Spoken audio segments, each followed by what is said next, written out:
Deep in the jungles of Vietnam, soldiers from both sides battled heat exhaustion and each other for nearly 20 long years. But the key to communist victory wasn't weapons or stamina, it was a dirt road. The Ho Chi Minh Trail, winding through Vietnam, Laos and Cambodia, started as a simple network of dirt roads and blossomed into the centrepiece of the winning North Vietnamese strategy during the Vietnam War, supplying weapons, troops and psychological support to the south.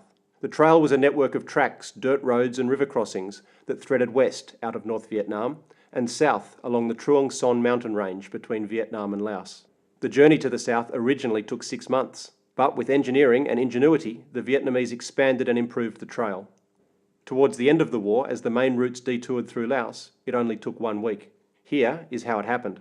In 1959, as relations deteriorated between the North and the South, a system of trails was constructed in order to infiltrate soldiers, weapons and supplies into South Vietnam. The first troops moved in single file along routes used by local ethnic groups, and broken tree branches at dusty crossroads were often all that indicated the direction.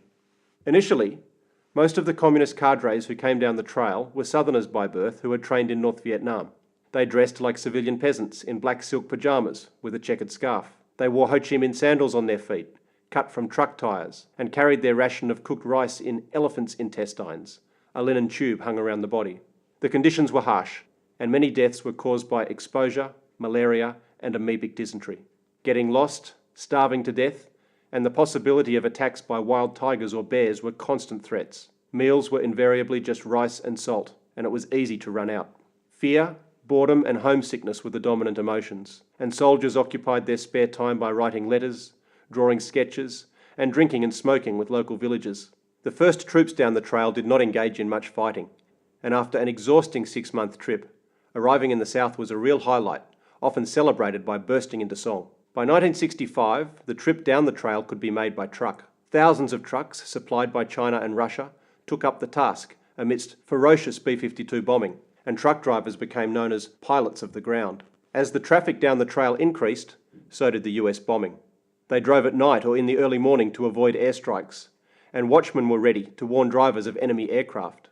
Villages along the trail organised teams to guarantee traffic flow and to help drivers repair damage caused by air attacks. Their catch cries were, "Everything for our southern brothers," and "We will not worry about our houses if the vehicles have not yet gotten through."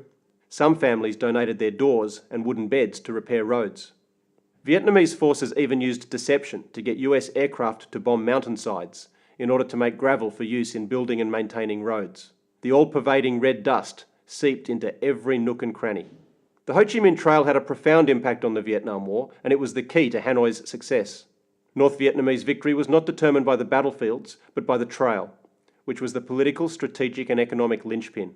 Americans recognised its achievement, calling the trail one of the great achievements of military engineering of the 20th century. The trail is a testimony to the strength of will of the Vietnamese people, and the men and women who use the trail have become folk heroes.